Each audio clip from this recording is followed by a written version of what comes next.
Hey everybody, it's Wednesday morning and I've got a little bit of a frog in my throat. Don't know why my voice is so scratchy today, but it sure is.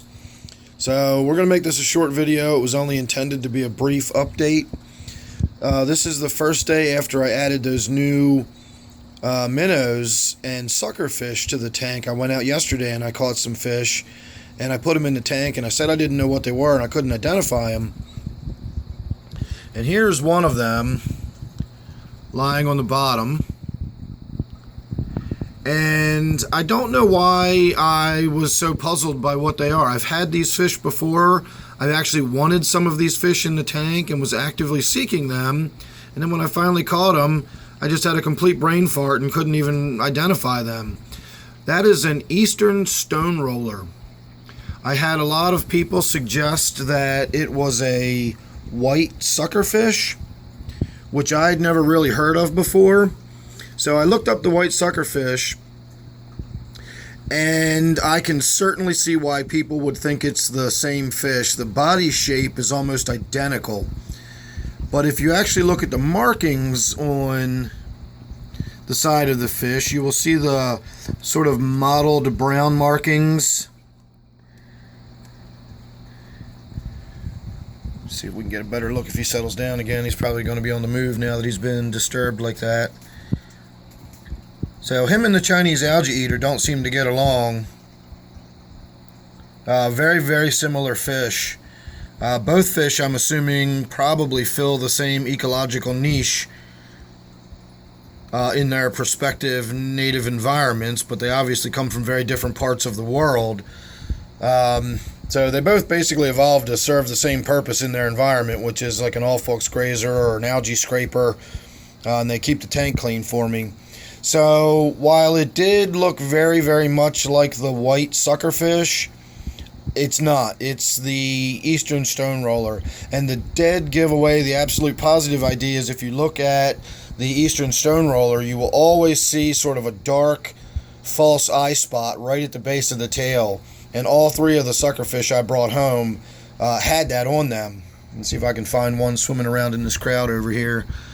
I believe that fish sort of hiding right there in the back. Now we can see him. No, he doesn't have a very distinctive eye spot on him. I'm not sure if that's the same kind of fish,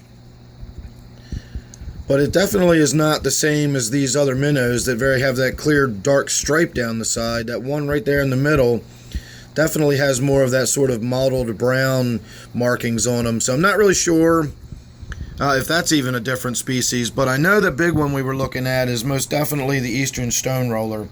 And I will finish by saying that when I looked up the white suckerfish, that's a fish that for my whole life I've always called a fall fish.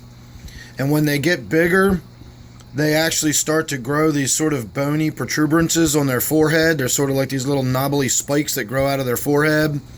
And they're very silvery and shiny as they get older.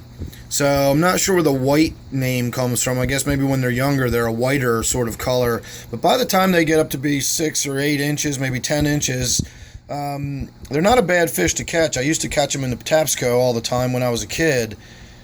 But I always called them fall fish. I've never heard them referred to as the white suckerfish before. So once again, learn something new every day. See, here's another one. Again, I don't know if the color's washing out now that they've been in the tank for a while. I can still sort of see the dark spot on the base of the tail on this one, but I can also see the tail is torn a little bit. So it's hard to say for sure. And then there's the other one right there, and you can definitely see the black or dark false eye spot on its tail.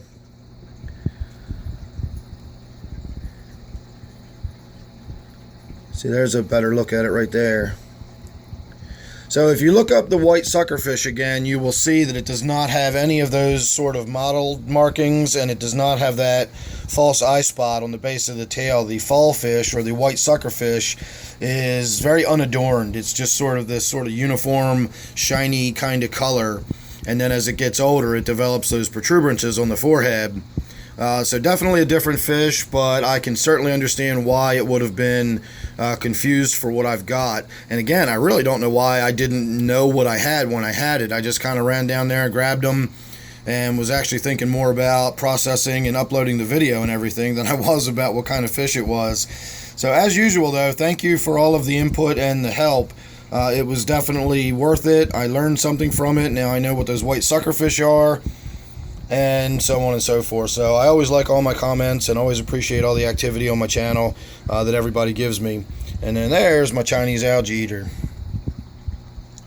So on that note, I'm going to call this video good and say thank you for watching. Please make sure you're subscribed. You don't want to miss anything I got coming up. Hopefully my voice will come back this afternoon and we can shoot some more videos. So don't forget, this one's my native tank. I'll see you real soon in the next one.